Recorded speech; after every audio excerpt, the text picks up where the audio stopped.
कयाधु बैठा, उसी वृक्ष के नीचे तोता आया और राम राम का उच्चारण करने लगा, क्योंकि तोता मनुष्य की वाणी में बोल सकता है।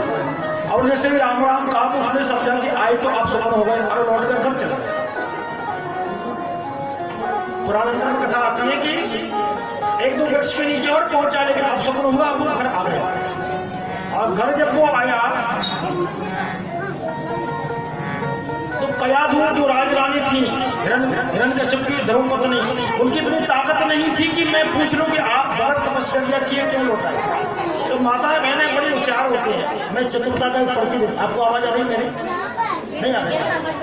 आवाज आ रही है आपको? तो माताएं बड़ी चतुर होती हैं। मैं एक चतुरता का परिचय देता हूं। जैसे ही हिरण्यकश्यप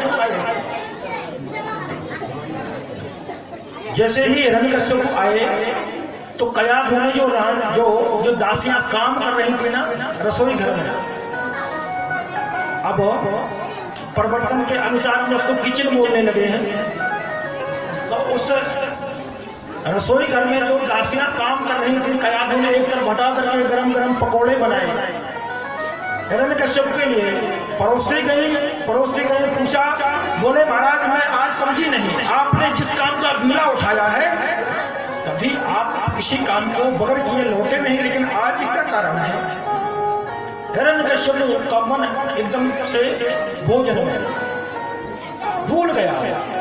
अरे कयाधु आज क्या हुआ? जब हम तपस्या करने गए, एक वृक्ष के नीचे तोता राम राम का संकीर्तन करने लगा। दूसरे वृक्ष के नीचे पहुंचे तो वहां भी वो तोता पहुंच गया, वहां भी राम राम कहने लगा। उससे आगे बढ़े तो वहां भी राम राम कहने लगा। मैंने समझा कि आज का दिन ठीक नहीं, मैं लौट आया। अब कयाधु नाम नहीं ले रही है, जबकि चाह रही है कि मेरे स्वामी नाम लें, और उसकी आज्ञा है कि कोई राम कृष्ण का नाम नहीं लेगा, लेकिन स्वयं देहबान बोल होकर के नाम ले रहा है। तो व्यक्ति दो बार देहबान बोल होता है 24 घंटे में। एक बार तो दोपहर में मारे भूख के और एक बार रात्रि में मारे काम के। इसलिए दो जगह जिसने संभाल लिया समझो उसका उद्धार हो गया। बोल वृंदावन बिहारी लाल की। इस प्रकार से कई बार नाम का उच्चारण कराया। रात्रि का समय जब आया तो फिर वो विस्मृत हो गया, वो कामांध हो गया। कयाधु ने कहा, स्वामी दोपहर में मेरा मन संपूर्ण तरीके से संतुलित नहीं था। अब सुनाइए वो तोता क्या कहता था? अरे प्यारी वो राम का नाम लेता था।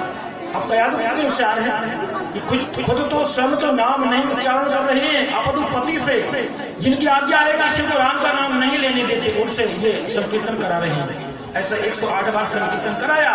उसी रात्रि में गर्भ रहा और प्रहलाद गर्भ में आए। बोलो वृंदावन बिहारी लाल की।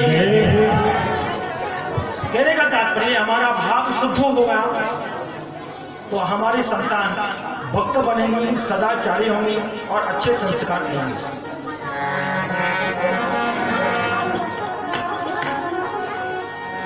अब जैसे ही तपस्या करने के लिए वो गए,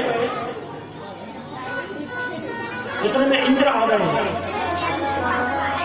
क्योंकि देवासुर संग्राम पहले से चल रहा था और इंद्र ने जितने भी दैत्य थे जो आए उनसे युद्ध किया। कुछ पलायन कर गए पाताल में और कयाधु को पकड़ लिया। इंद्र कयाधु को लिए जा रहे थे, उधर से देवर्षि नारद आए। नारद ने कहा, कहाँ ले जा रहे हो?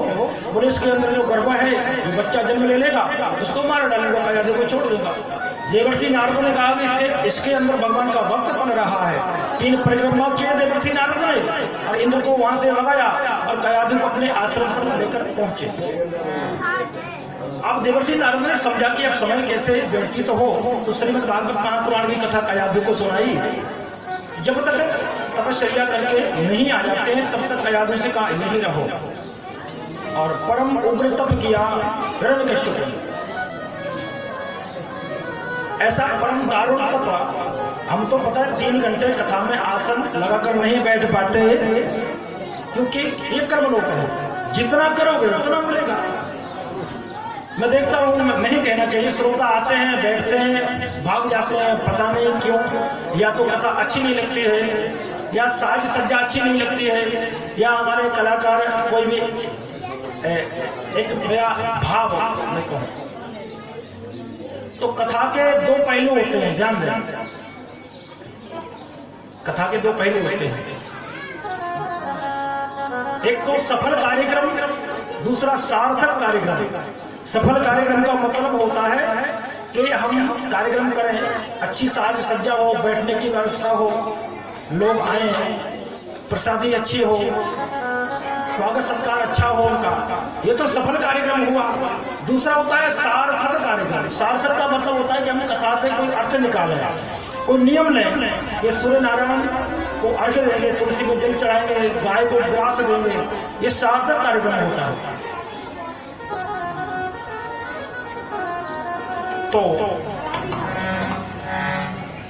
परम तप किया हिरण्यकश्यप ने। ब्रह्मा जी जो ही आए, परम गुरु ही कहा वरदान मांगिए, तो कहा मैं अजर अमर हो जाऊं। ब्रह्मा जी का ये संभव नहीं है, मृत्युलोक में कोई आधार भर आप मांग सकते हो। तो देखिए कैसा आधार मांगा उसने। नांतर बरहिर दीवानक्त मन्यस्मादपि चायुधै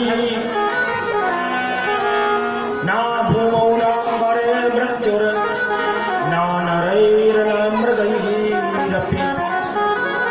बोले ब्रह्मा जी, बोले ना ऊपर मरूं, ना नीचे मरूं, ना बाहर मरूं, ना भीतर मरूं, ना दिन में मरूं, ना रात में मरूं, ना नर से मरूं, ना नाहर मरूं, ना नर से मरूं, ना नाहर से, यहाँ तक कि 12 महीनों में से मेरी मृत्यु ना हो। जहां तक वो समय जाता हो, जहां तक जो बातें थी सब कुछ मांगे। ब्रह्मा जी ने कहा तथास्तु, वरदान दिया। ब्रह्मा जी देकर चले गए और हिरण्यकश्यप ने हाहाकार मचा दिया। हिरण्यकश्यप जब आए घर और राजा रानी कल्याणी को देवर्षि नारद के आश्रम से घर ले गए, और यही प्रतिज्ञा, इसी समय प्रहलाद का जन्म हो गया कि राम का जो नाम लेगा उसे जेल खाने में बंद कर दिया जाएगा। प्रहलाद पढ़ने के योग्य हुए। पौरोहित्याय भगवान व्रतः काव्या किला सुरहि संडामर्कौ सुतौ सिद्धैक्य राजग्रहान्तके। शुक्राचार्य के पुत्र जिनका नाम संड और अमर्क था, वो वहीं विद्यालय खोले हुए थे जिसमें असुरों के बच्चों को विद्यार्जन कराया जाता था। एक दिन हिरण्यकश्यप पहुंचे, अपने पुत्र का एडमिशन कराया, प्रवेश दिलाकर कहा गुरुजनों से कि ठीक से पढ़ाओ, इसको राजनीति की शिक्षा दो। बोले ठीक है, और प्रहलाद को पढ़ाने लगे। अब जब समझा उन्होंने कि प्रहलाद तो होशियार हो गया, तो गुरुजनों को बड़ी इच्छा रहती है कि कहीं कोई प्रतिष्ठित व्यक्ति का बालक पढ़ लिख कर होशियार हो जाए ना, तो इनाम के स्वरूप कुछ बहुत राशि में प्राप्त होगी। तो गुरुजनों को लगा कि ये बालक होशियार हो गया है, इसलिए उसको ले जाकर के पेश किया वहां महाराज हिरण्यकश्यप के दरबार में। हिरण्यकश्यप ने पुत्र को उठाया, गोदी में बिठाया और कहा पुत्र, इतने दिनों में जो तुमने अच्छी शिक्षा ग्रहण की है वो हमें सुनाओ। तो प्रहलाद ने समझा कि बात चल रही है अच्छी बात की, कहीं मैंने अच्छी बात नहीं बता पाई तो पिताजी नाराज हो जाएंगे। प्रहलाद ने कहा तत्साधु मन्ये सुरवर्य देहिना सदा सहुरे विघ्न दिया मसद ग्रह पितवात्मपात ग्रह मंद कूपम वनम गतो धरिमास्त्र। बोले पिताजी, अरे हमारे जैसा मूर्ख कोई नहीं, हम इस अंधे कुएं में पड़े हुए हैं। जब घर में कोई घर के बाहर को संभालने वाला यानी बालक बराबर का हो जाए तो सब बार उसको संभाल के और हमें बनने चले जाना चाहिए अपने आत्म कल्याण के लिए। इसके बाद भी तो कोई दूसरी जिंदगी है, इसलिए हम घर को चले जाए। पिताजी, हमें भगवान का भजन करना चाहिए। जो ही सुना हिरण्यकश्यप ने आग बबूला हो गया। परपक्ष समाहिता जया सर्वजिर्बलानां विद्यते परबुद्धिः। गुरुपुत्रों से कहा कि इसकी बुद्धि को तुमने उलट दिया। अरे ये भगवान का नाम लेता है, वो मेरे शत्रु हैं, कैसे पढ़ाते हैं? गुरु कांपने लगे, बोले हमने ऐसा कुछ नहीं पढ़ाया। बोले अब संजय मर्क आपस में वार्तालाप करने लगे कि इसकी बुद्धि तो जन्म जाता है, हमने ऐसा कुछ पढ़ाया ही नहीं इसे। और गुरु जी उसे विद्यालय में ले गए और वहां कहने लगे वत्स प्रहलाद भद्रम ते सत्यम कतः माम रसा। अरे प्रहलाद सत्य सत्य कहोगे, ये तुमको कौन सिखाता है? तो प्रहलाद ने कहा गुरुजनों से, बोले गुरुजी सिखाता तो कोई नहीं है, लेकिन आप ये बताओ कि आपको कैसा लगता है? बोले बात तो बिल्कुल आप सच कहते हैं, 16 आना ठीक है। बोले गुरुजी फिर? बोले अब सत्ता तुम्हारे पिताजी के है तो उनकी जैसी बात मुझे करनी पड़ेगी। और पढ़ाया प्रहलाद। देवर्षि नारद कहते हैं कि गुरुजनों ने बहुत कुछ कोशिश की। अजत्य चंदन बने जातो यम बोले चंदन के मन में तू बबूल कहां से उत्पन्न हो गया? और फिर ऐसा लगा कि यार ठीक से उत्तर देगा तो पुनः गुरु जी उस पुत्र को लेकर प्रहलाद को लेकर के और हिरण्यकश्यप के पास आए। हिरण्यकश्यप ने कहा कि पिताजी को मैंने पहले कह दिया था कि वन में चले जाओ, लेकिन मैंने वो क्रम नहीं बताया कि कैसे जाओ। कोई माध्यम भी तो होता है भगवान की भक्ति करने का, कैसे करें? तो बोले अब मैं क्रमशः बताऊंगा। तो प्रहलाद ने कहा श्रवणम कीर्तनम विष्णु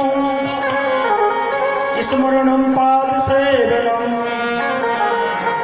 अर्चनम वंदनम दास्यम सख्यमात्म निवेदन। बोले पिताजी भगवान की भक्ति के 9 प्रकार हैं। श्रवणम